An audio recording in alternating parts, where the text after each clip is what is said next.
What's going on, ladies and gents? It's your boy Lampzy back again with another Lampzy Legends, and today we're going to go over the right winger for England and Manchester City. We've got Raheem Sterling now. He's an absolute tank of a player. As you can see, I bought him for 101k. That was quite a bit ago.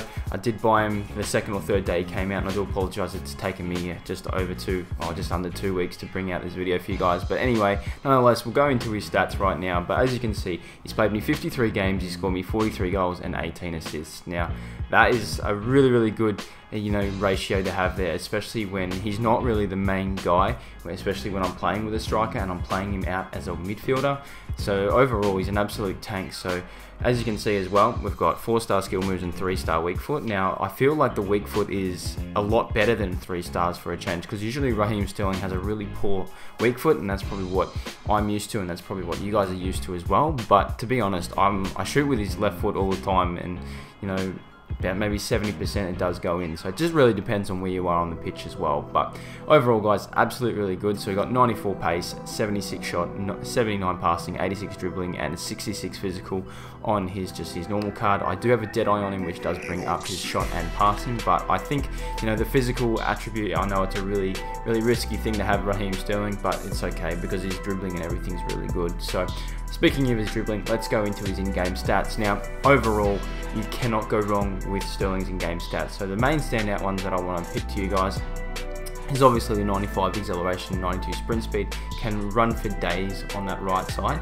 or wherever you want to play him on if you're bringing him on as a sub. He's got 86 attacking position, which means, what are the odds of him getting caught offside, which is really good, unless you time your passing a little bit wrong. He's got 86 short passing, which is really good, so you can play a little ticky-taka with your striker or the player playing behind him.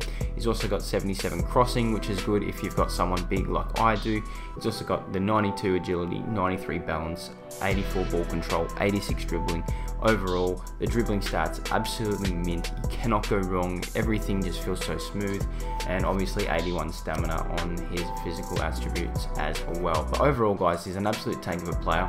I do play, him with quite a few good players up there. I do change the formation as well in game to the variant one of this one as well, but to be honest, I've actually been using this formation a lot more, and I feel like it's doing a lot more damage. So just play around with it, but obviously play to your strengths. Him as a right forward would be sick as well, but as you can see, the team around him with Bayerin playing behind and Moy, and having to play Martial, Dele Alli and Morata in is absolutely fantastic. But overall, guys, it's really a card that you definitely want to get your hands onto.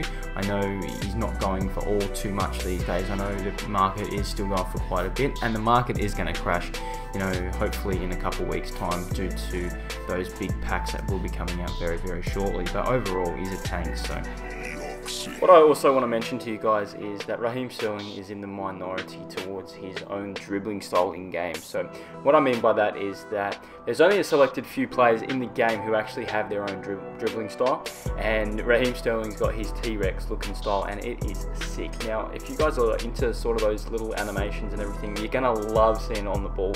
You just want to feed him the ball all the time just so you can see him run, because if you've seen him run in real life, it looks awesome. So as you can see on the screen there, he's got his arms just a little bit tucked out wide and everything. It just looks sick. But also I do want to mention as well, due to animation, they've also gone ahead and updated his in-game player face as well.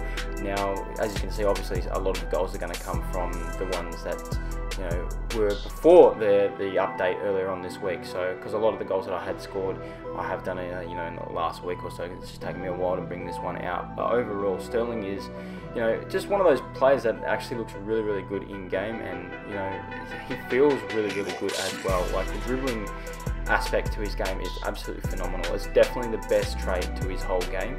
Now, I know his shooting can be a little bit average sometimes, but with the Deadeye card on it, I feel like he feels really good, and he feels a lot more composed, going towards goal. Like, he barely ever misses. Like, even just like the driven shot across goal on the right hand side is so overpowered with Raheem Sterling. It's absolutely unreal. And it's just like with this clip right here, it just shows you like his dribbling. Like, you can just tap it along. Like, you don't really even have to do any skill moves to get past players with Raheem Sterling. He's just one of those players that just feels really good.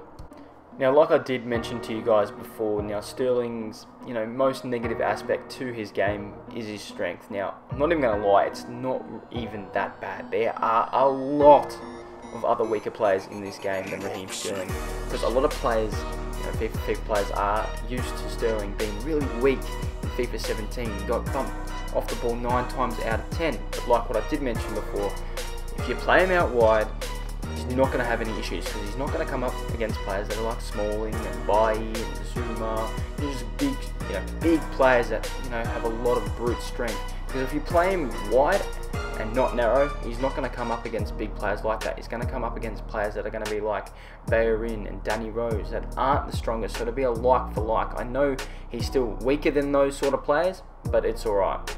But anyway, guys, that basically wraps up today's Lampzy Legends. I hope you really have enjoyed this one. I know it's taken me a little bit of a while to bring this one out, but if you have enjoyed it, please give it a like, please do subscribe, and I shall see you guys on the next video. Peace out.